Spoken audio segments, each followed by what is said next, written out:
Minsen. Daar zijn we weer met carnavalskribbels. Lekker zunken, lekker windje, lekker werken. Kent je die uitspraak nog? En de minste niet troet geet, hij komt nergens.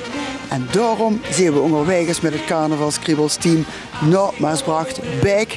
Want er woont Pierre Knoops, de godvader van de butenrednerswereld. Gaat je met ons met kijken wat er allemaal te vertellen heeft? Kom maar. Nou Pierre, hartstikke leuk dat we hier zo bezoek mogen komen. Wie is het met dich? Ik moet zeggen dat ik niet mag klagen. Ik ben nu 75 jaar, dus dat is eigenlijk een schone leeftijd. En nog met van alles bezig zijn, dat is ook wel interessant. Ja. En het is ook goed, dat wil je ook de mensen gezond, ja. Geestelijk en ook lichamelijk. Ja, ik zie, dat is toch fantastisch goed. Hey, en ja, dat was natuurlijk wereldberoemd met die buurt van de jager Hongerangeren en als butenredner. Wie kijkt ze er eigenlijk zelf tegenaan? Ja, ik moet zeggen, dat vind ik een verrijking van die leven dat ze het kunnen doen. En nog met bezig zijn. Ja. En ook geestelijk dat nog kinderen, dat is ook belangrijk tegenwoordig. Ja. Maar ik zeg, in die 50 jaar, nu het volgend jaar al 55 jaar, ja, dan is het toch een hoop ervaring rieker geworden op allerlei gebieden. Ja. Sociaal en maatschappelijk. En ja, de leert ze natuurlijk ontzettend veel mensen kennen, de leert ze ook culturen kennen. Hè? Dus ook de verscheidenheid van mensen waar ze wonen, of dat nu in Groningen is, of in Friesland, of in Drenthe, of in Limburg. Er zit overal wat verschillen. Hè? Maar belangrijk is dat ze, waar het te lachen is, daar zijn ze toch allemaal geheer bij. Maar waar kunnen de mensen nu het hardste lachen met die buurt? Ja, dat is toch moeilijk te zeggen. Ja, dat is in wat voor sfeer dat ze die mensen ook ontmoet zijn. Ja. Kijk, in Limburg is woordrijker. Dat is een enorm voordeel als je in Limburg optreedt. Ja. Zo gauw als ze in Nederland optreedt, laat ik zeggen, want ik heb net zo midden in Amsterdam gezeten, als midden in Groningen. Of in Leeuwarden, of noem maar op, of in Zeeland. Daar hebben de mensen toch schijnbaar een beetje andere humor. Dat zou in Amsterdam niet, want dat is net vergelijkbaar met Limburg.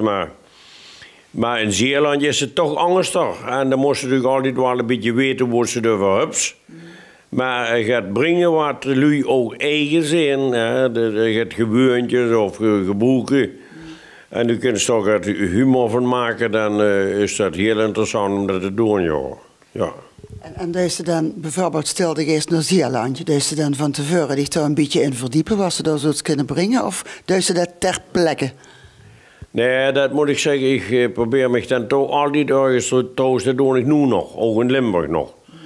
Als ik naar het zuiden moet, of naar Wilderen, of naar Heerlen, of naar Sleenaker, dan probeer ik toch nog wat van die eigenheid van die mensen te weten te komen. En dat in een of andere verhaal te verwerken, al ben ik dan maar met een mens op jacht geweest tegen kan en daar zie je ook kennen. Dan begint je daar leuk te werden. Die lui is met hem op jacht geweest, hij kan toch gaan niet zitten. Zo pakken ze er zelf het bij, maar dat is uiteindelijk toch om te lachen. Ja. Dus dan zit ze zelf eigenlijk een beetje op dat spoor. Ja, nee, maar ik vind ook altijd, ik heb altijd gezegd, genoeg buiten zeg het nog, Loes, als je ook eens namen op je noemt, dat mocht ze rustig doen, ik doe het ook. Maar als ze er maar samen om kon lachen, dan is het goed. Als die man er niet met lacht wat ik van zeg, dan hebben ze het eigenlijk verkeerd gezegd. Pierre, wie merkte ze eigenlijk dat was ze deed dat het echt aansloeg bij de mensen?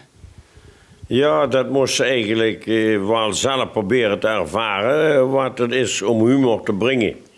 En het ook de kinderen brengen. Maar ik zeg al, het zat een beetje toch bij mij in de familie. Mijn vader, dat was een voordag kunstenaar. Hè. Ik heb hem zelf nooit zien optreden, maar wel veel gehuurd. En de liep ook door de hele provincie gingen die voordrachten brengen. En toen, dan kom ik bij een toneelclub terecht en dan speelt ze daar in met. En dan terug zie je dan zo op een boel of als komische figuur. En dan is de culturele raad, die ontdekken dich dan. Ja, dan zeggen ze, ochtend maar wacht, dan wens ze een jongen die door het oosten gaat. En toen ben ik de eerste keer door de culturele raad gevraagd om mee te doen aan de Limburgse butenkampioenschappen. Die worden dan meestal in het zuiden, want na de oorlog begon dat in Kerkhoor, ja, met die buurtrechter uit die regio van Duitsland. En later ging dat naar de provincie en toen kreeg ze het met Limburg, deed dat die Piet Kussers uit Zusteren en Ger Frank, Fred Ruiten. Ja. En Dick Peters, hè, dat waren ook buurtrijders in die tijd. In die 50 jaar, toen is dat begonnen. En uiteindelijk Fred Ruiten, die won toen in die 50 jaar de kampioenschap. En toen is dat naar Limburg gekomen. En toen is het naar Midden-Limburg gekomen. En toen is het eigenlijk al een tijd hier zoveel mogelijk gebleven. Maar ik weet dat de culturele raad mij toen vroeg om met te doen. Daar heb ik in 1961 de eerste keer metgedaan aan Limburgse buurtkampioenschappen in Maastricht. En toen woonde daar Ger Moossen, die woonde daar in 1961. Die woonde daar toen. En toen gingen de kampioenschappen naar Beek. Daar woonde Ger Moossen. Ja. En in 1982, toen heb ik in 62, sorry, opgedaan daar in Beek. En toen won Willy Teunissen, die won. Hij was van IJzer. En de derde keer toen deed ik met een IJzer en toen werd ik toch de eerste keer kampioen. En ik moet zeggen, dat was heel chic en ook een ervaring. En toen moest het jaar erop moest de kampioenschappen in Maasbracht zelf organiseren. Ja, dat was ook een belevenis. En toen hebben we de eerste kampioenschap in een fabriek van Siep Hoebe. Siep Hoebe, die kwam oorspronkelijk van Rogelaaf. Ja. Ja, die kent ze ook. Dus daar begon ze eigenlijk de kennismaking ook al met Rogel. Ja. En daar hadden ze ook een carnavalsvereniging, de Chansenmakers en zo doen, je kunt ze ook terecht. Maar in ieder geval in 1964 werd ik voor de tweede keer kampioen. Maar dan mocht ze 1 jaar niet meer doen. En in 1964 werd ik voor de tweede keer kampioen. En in 1967 toen moest ik ook meedoen aan de Gouden Narrekap. Die heb ik toen ook nog gewonnen. Ja, en dan was eigenlijk zo'n gentleman agreement afspraak als dan moest ze 4 jaar niet meer doen.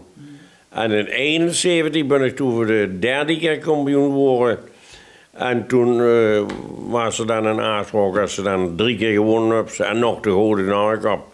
Ja, dan moest ze eigenlijk niet meer meedoen aan die wedstrijd. Dus ik doe nu ook vandaag 1971 heb ik nooit meer aan de wedstrijd metgedaan. En ik draai even nog heel wel op. Ja, een buurt gaat natuurlijk om humor, maar hoe herkent ze nu echt een goeie buurt aan? Ja, toch wel, dat kent ze wel luisteren. Dus het moet het relativerend hebben, een buurt. Ja. Ook als het kan, het kritisch. Het kritisch ofwel op zichzelf of op de samenleving. En de manier waarop dat ze deelneemt in die samenleving. Dat kan ze ook relativeren. En dan de betekenis daarvan, om samen in die samenleving en in die gemeenschap te betekenen, dat kon ze ook een beetje relativerend voor doen, maar even wordt belangrijk. Maar ik heb er altijd een hekel gehad aan scheuntse moppen of dat het te wiet gaat. Tegenwoordig wil ze dat niet meer tegen, dat beroepsconferenties doen dat ook, maar dat hoeft ze nog niet altijd in een provincie te doen. Ik vind altijd dat ze het niet nodig hebben, best altijd een stuk voor. Maar het komt natuurlijk ook wat nu integreren voor Brabantse buurten, dat is ook in Limburg al. Ja. Op zich is dat een heel goede bier. En ook, dat is ook heel leuk dat die dat doen. Maar omgekeerd gaan Limburgers ook naar Brabant en ja, die nemen dat soms ook een beetje over. Dat is niet meer zo ja, niet meer zo recht goed alleen met de pure humor weet te vertellen. Dus die gaan ook wel wat scheuns werden. Maar goed, ik vind dat moet maar iedereen voor zichzelf weten. Ik heb het nooit gedaan en ik hoop het ook nooit nodig te hebben. Schoon. Hey, en vindt ze ook dat de buurten echt veranderd zijn in de loop van de jaren? Want dikwijls echt terugkijken op al die jaren buurt. Wie heeft het zich ontwikkeld? Ja, het heeft zich toch wel het angst ontwikkeld. Maar ja, humor is toch altijd nog een kenmerk wat iedereen moet verstaan. Maar vroeger wordt de humor gaat langzamer. Hè. De boeit ze verhaal op en hier en daar kledje ze dat gaat aan met een kwinkslag en met het humor en gaat relativerends. En tegenwoordig kon ze merken dat ze veel meer van moppen een buurt maken. Ja, dat zijn bestaande moppen soms. En, ja, voor de ene kan ze, en de andere kan ze niet. Ja, want als ze de buurt optreden in een zaal, dan kan ze ook horen of ze die mop al kennen. Maar goed, ze zijn dan toch bekwaam genoeg om dat in hun eigen verhaal zodanig in te pakken of aan het bij het verhaal huurt. Maar het is dan ergens een losse mop, ergens weggehaald en daarin geduwd. En dan zijn er bij die kinderen dat gehoord, ja, dat is voortreffelijk. Maar dat wil niet zeggen dat het dan verkeerd is, maar ja goed. Ik kan me herinneren, ik hou bijna nooit een mop in een buurt zitten. Eén mop was al te veel. Ik hoor met twee mensen van, ja, rond je 40 of 44 worden die toen. Dan maak je niet mijn buurt met ons drieën. We worden ook 4 maanden of 4 maanden met één bezig en dan besteed je zo 2 of 3 avonden in de week aan. Maar altijd actueel proberen te houden en bij een onderwerp wat op dat moment nog heel actueel was. Hè. Dat was zo'n 63 met het jagen, met het jagen en de struipers en zo gaat allemaal. En in 65 was dat met de woningbouw. Hè. Ik hou een buurt als architect. Ja. En een eigen woning ontworpen, een knoopswoning. Ja. En dat kwam naar aanleiding van het feit toen minister Bogaerts, dat was een sociale minister, zal ik maar zeggen. En daar zorg je toe voor allemaal voor goedkope woningen. Ja, daar hebben ze in ieder dorp hebben ze de ganse straten van dezelfde woningen neergezet. Ja. Die zijn ze nu inmiddels weer aan het slopen. Ja, dus die hebben nog een tijd gehad. En tegenwoordig, ja, de sociale woningbouw is er bijna niet meer zo wie toen. Ja, tegenwoordig bouwen ze gelukkig nog wel voor oude mensen die dat minder horen. Gaat goedkope woningen waar ze ook gewoon in kunnen wonen. En, ja, maar toch al met de nodige variatie met dan. In die tijd, en ik zie niet bij mij op de straat, ik ben getrouwd in 1963, heb ze nog zo'n ganse rij allemaal dezelfde woningen. Ja, dat is helemaal zo. Maar in die tijd was dat toen alom, in gans Nederland. De sociale woningbouw. Ja. Dat is natuurlijk ook een voordeel dat ze in de politiek gezeten hebben. Dan hebben ze heel veel informatie wat ze misschien in een buurt op een of andere manier door de Rijn kunt verhuilen. Ja, ik moet zeggen, dat heeft me ook wel gaat verrijken natuurlijk. Maar omdat ik postbode was en ik kwam aldag bij de mensen. En ik kwam in heel Riekenhoezer en ook in heel Erminse en...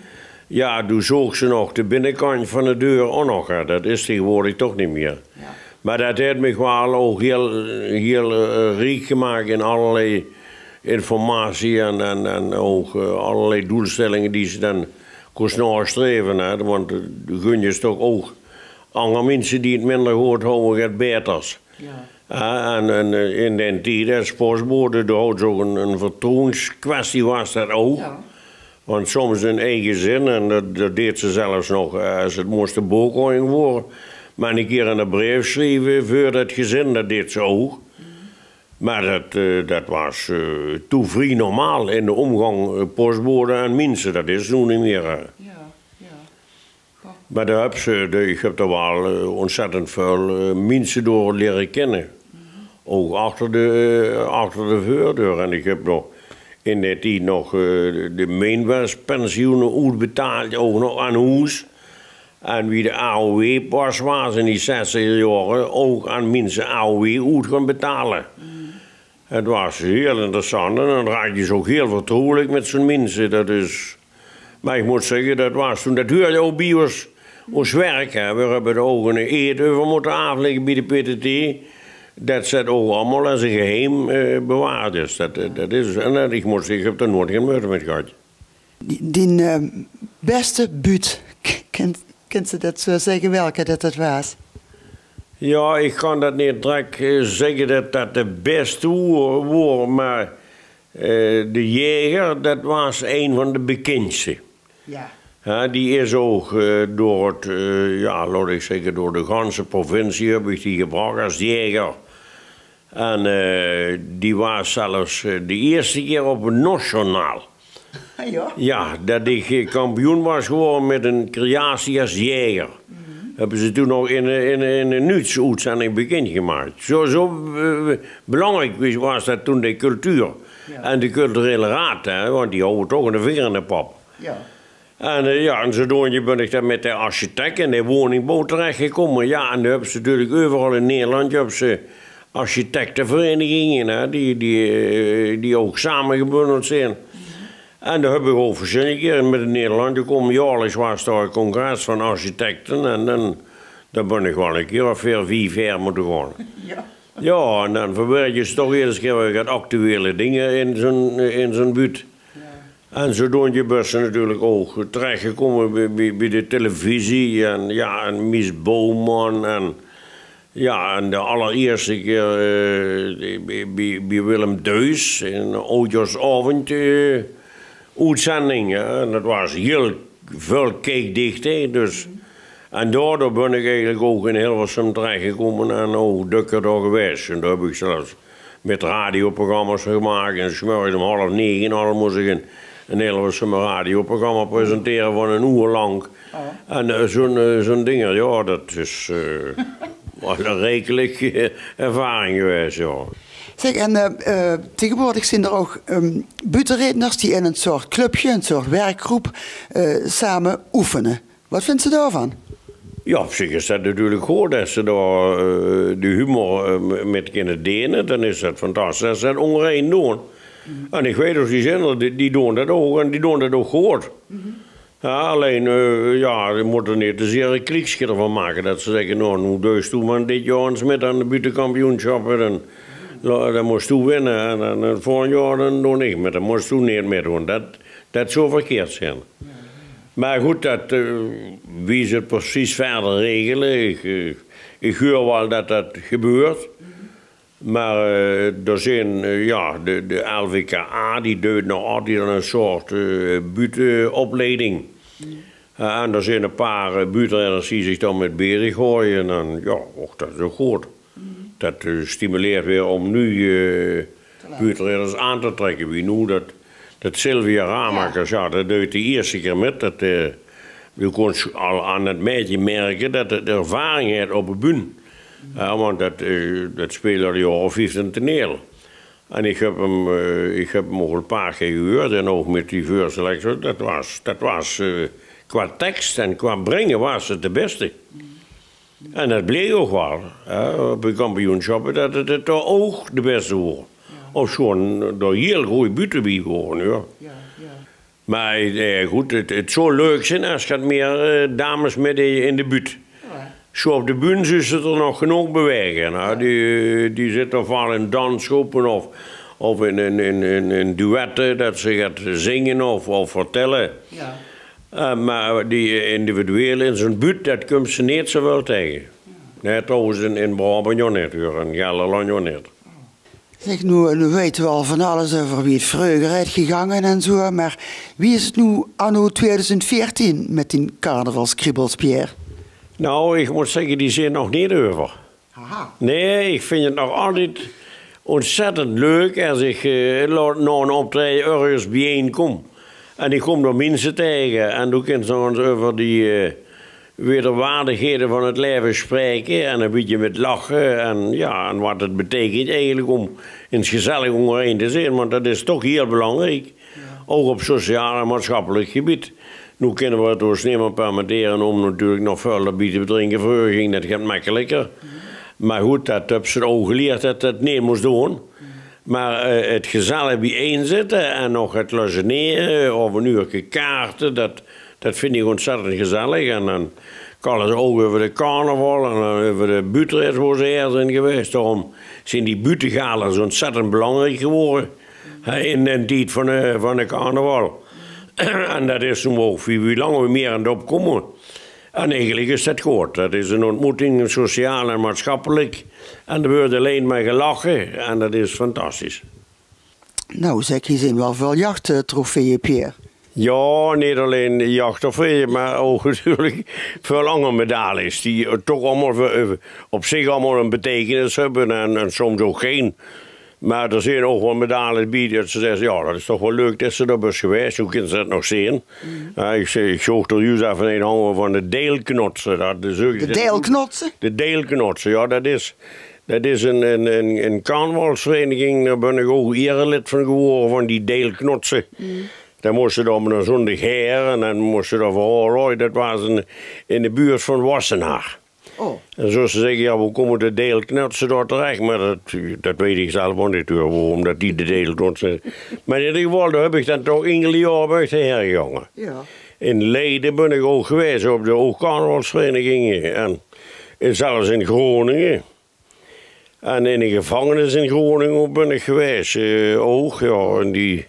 Hoe echt de kortsten en die veerlijkste zitten. Kostte die ook lachen? Ja, die kreeg nog een lachen ook. Ja, maar je moest natuurlijk niet gewoon vertellen wat ze gedaan hebben. Nee. Maar hoe ze spiet van houden. Maar in ieder geval, dat was een belevenis, toch, om dat te zien. Ook alleen om naar binnen, maar ik gewoon een chauffeur.